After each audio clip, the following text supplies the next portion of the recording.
என்றும் மாறாத இயேசு கிறிஸ்துவின் இனிய நாமத்தினாலே உங்கள் அனைவரையும் வாழ்த்துகிறேன்.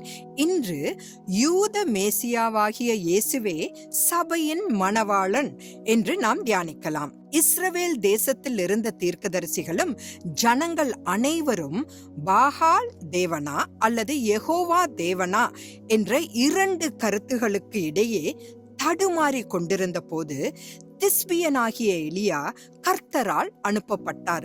1 ராஜாக்கள் 18வது அதிகாரம் 21வது வசனம்.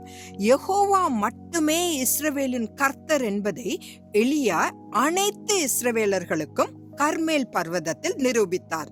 பழைய ஏற்பாட்டின் முடிவில் பிதாக்களுடைய இருதயத்தை பிள்ளைகளிடத்திற்கும் பிள்ளைகளுடைய இருதயத்தை அவர்கள் பிதாக்களிடத்திற்கும் திருப்ப எலியா தீர்க்கதரிசியை மீண்டும் அனுப்புவேன் என்று கர்த்தர் தன்னுடைய ஊழியக்காரனாகிய மல்கியா மூலம் பேசினார்.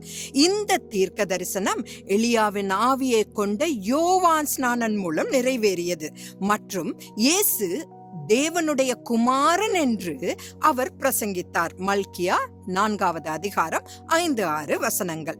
இன்றைய புதிய ஏற்பாட்டு சபை இயேசு கிறிஸ்துவை அதன் மணவாளனாக வரவேற்க தயாராகி வருகிறது.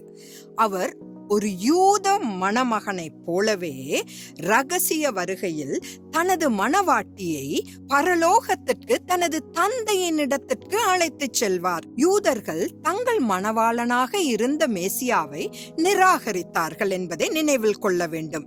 இறுதியாக யூத மக்களுக்கு அவர்கள் நிராகரித்த இயேசு கிறிஸ்துவே அவர்களின் உண்மையான மேசியா என்றும் அவர்களை ஒடுக்குபவரான அந்தி கிறிஸ்து அல்ல என்பதையும் 2 யூத சாட்சிகள் நிரூபிப்பார்கள். தேவ சித்தமாயின் நாளை சந்திக்கலாம். ஆமென்.